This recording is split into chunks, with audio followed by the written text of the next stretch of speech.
Busy tayo. Busy si Bob sa pagbabalot ng ating offerings para bukas. Kasi meron tayong mass specific for our family. Kaya yan, tayo nag-sponsor ng mass.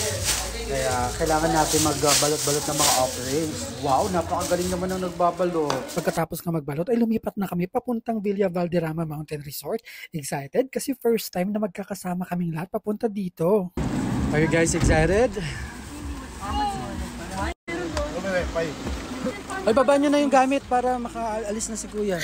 Ito nga palang Villa Valderrama Mountain Resort ay isa sa mga pangunahing ecotourism destination sa Antique. At hindi lamang ito nagbibigay ng kasiyahan at relaxation sa mga bisita, kundi pati na rin naglilingkod bilang isang halimbawa ng maayos na pangangalaga sa kalikasan. Matatagpuan ito sa lawak na 3.50 hectares at bahagi ng kanilang reforestation project noong 1957.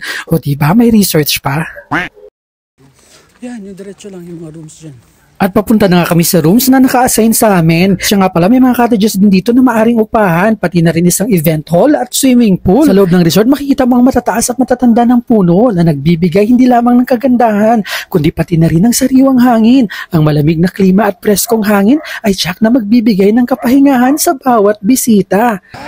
First swimming pool, where there's that long bridge in there. Ang isa sa mga kakaibang tampok ng kanilang swimming pool ay ang tubig na galing mismo sa mga punong kahoy. Nagbibigay ng kakaibang karanasan sa mga bumibisita. Kahit nga pala sa tanghaling tapat, hindi ka maaabala ng araw dahil sa kapal ng mga dahon ng puno na nagbibigay proteksyon. Ang tunog ng mga ibon at ilog ay tiyak na magdadala ng kapayapaan at kaginhawaan sa iyong puso. And here's going up to our rooms. At ayan nga, makakapagpahinga na tayo dito sa air-conditioned room na ito. Meron pala silang tinatawag na Kawa Falls na di kalayuan dito. Kaya samahan nyo ako sa susunod na video para sa mas malalim na paglalakbay dito lang sa Villa Valderrama Mountain Resort.